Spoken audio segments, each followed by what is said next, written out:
Welcome to Foster Physics. In today's video, we will solve a multi-step free fall acceleration problem.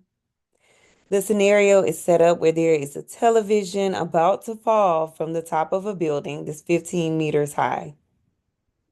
We will first go in and determine the length of time that it took the television to fall through the air and hit the ground.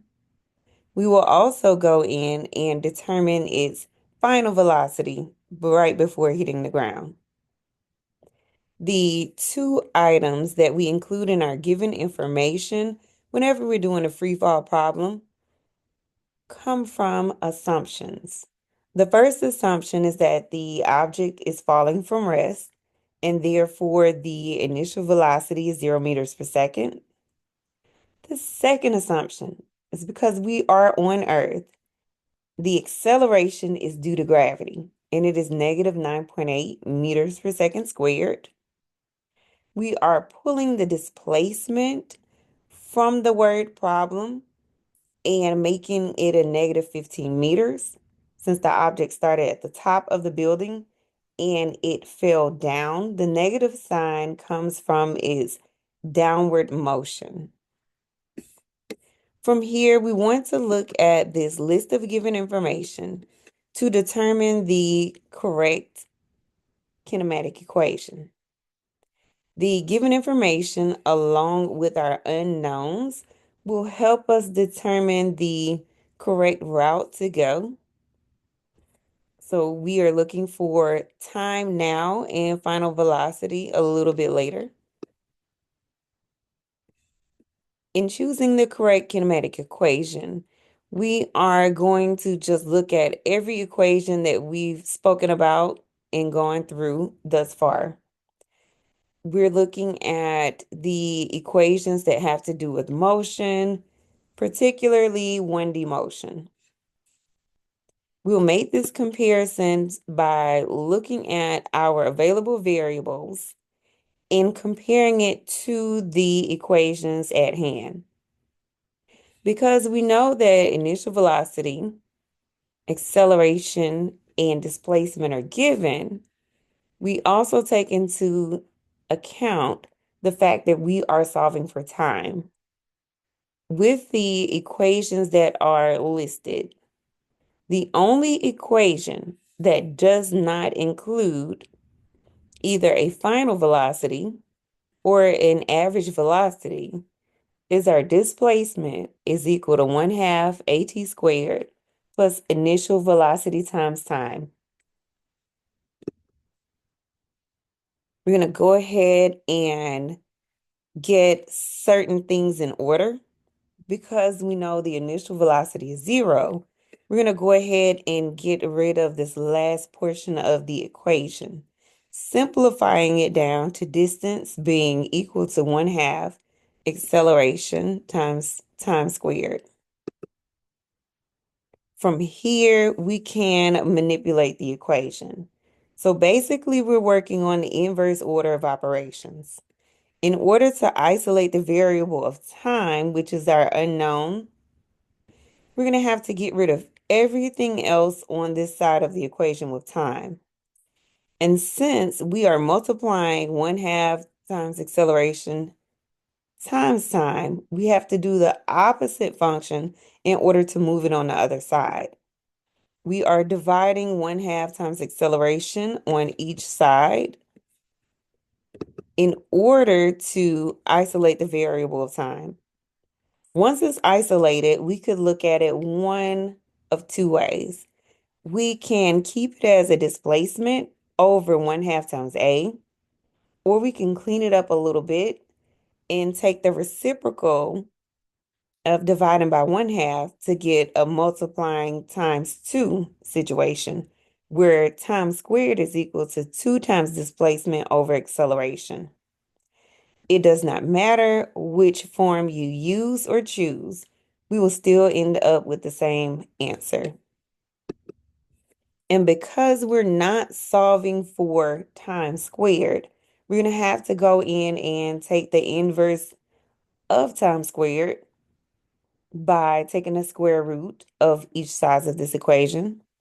So we're going in to take the square root of time squared in the square root of either displacement over 1.5 times a, or the square root of 2 times displacement over acceleration, leaving us with an equation that solves only for time, which is what we were asked to do in part A of our problem.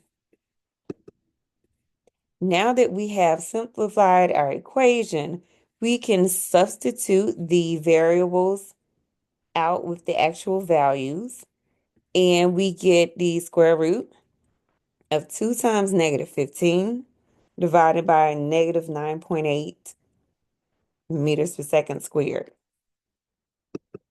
If you are working the problem out along with me, I am going to put it in as I change the numbers based on my calculations in the calculator. So this comes down to the square roots of negative 30 meters over negative 9.8 meters per second squared. Once we carry it over one more step, it ends up being the square root of 3.06 seconds squared.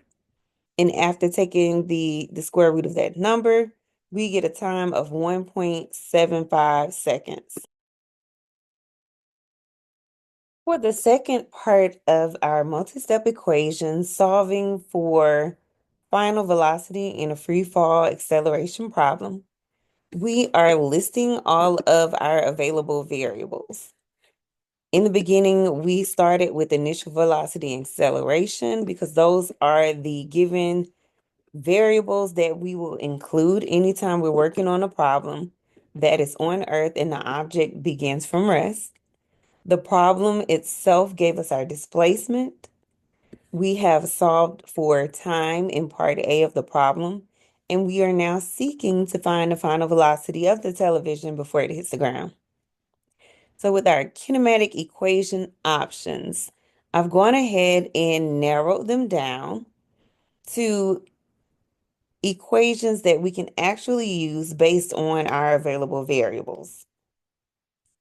There are two equations that are derivatives of each other, and that's our final velocity is equal to acceleration times time plus initial velocity equation, with the acceleration being equal to final velocity minus initial velocity over time. So you could use those two equations interchangeably.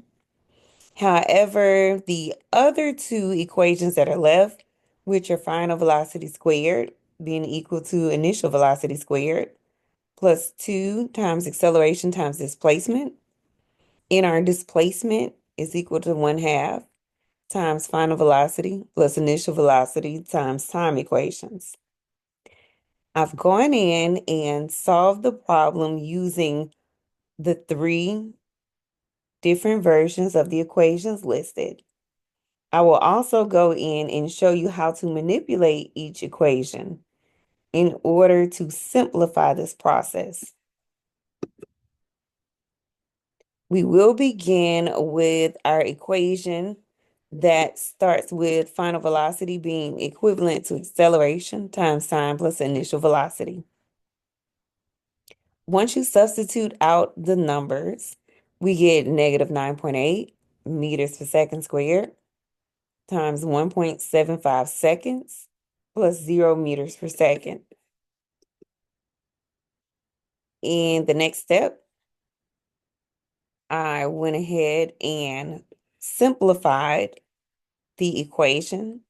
Since the initial velocity is 0, that brings us down to negative 9.8 meters per second squared times 1.75 seconds. And we end up with an answer that is negative, a negative 17.15 meters per second. This checks out. It makes sense, being that we are looking at a displacement, and the displacement is based on the direction of the object. Our displacement was negative because the object started high and ended up low. And with the displacement being negative, so is our final velocity. When we get into our next equation, which is final velocity squared being equal to initial velocity squared plus 2 times acceleration times displacement, This one is easier to manipulate than our next equation. However, there's still some manipulation that must take place. With this equation, it's already set up with final velocity being by itself.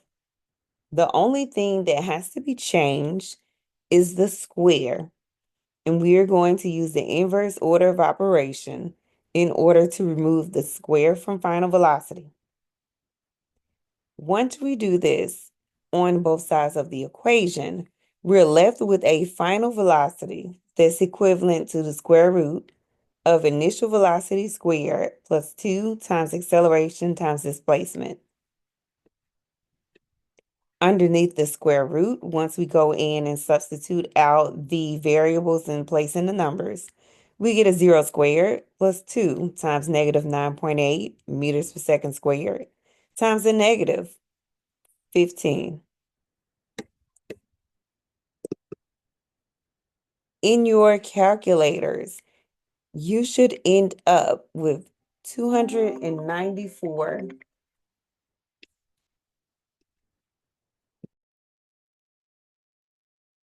In your calculator, I want you to type in the square root button, 294. And once you get the square root of 294, you end up with a final velocity of 17.15 meters per second. Be mindful that when you take the square root of a number, the answer could be negative or positive. In this case, we know that we should make our answer negative because we're looking at the direction of the object. And because it is falling down, this answer should be negative. When you go in and you compare the answer that we have with our second equation with the answer that we had from our first equation, you get to see that it doesn't really matter which equation you use as long as it includes your available variables. I want you to get to a point where you are comfortable using any equations. However, we end up having favorites based on how we enter it into the calculator or how easy it is for you to manipulate the equations. It's best to go ahead and work them out using each available equation until you can figure out a system that works best for you.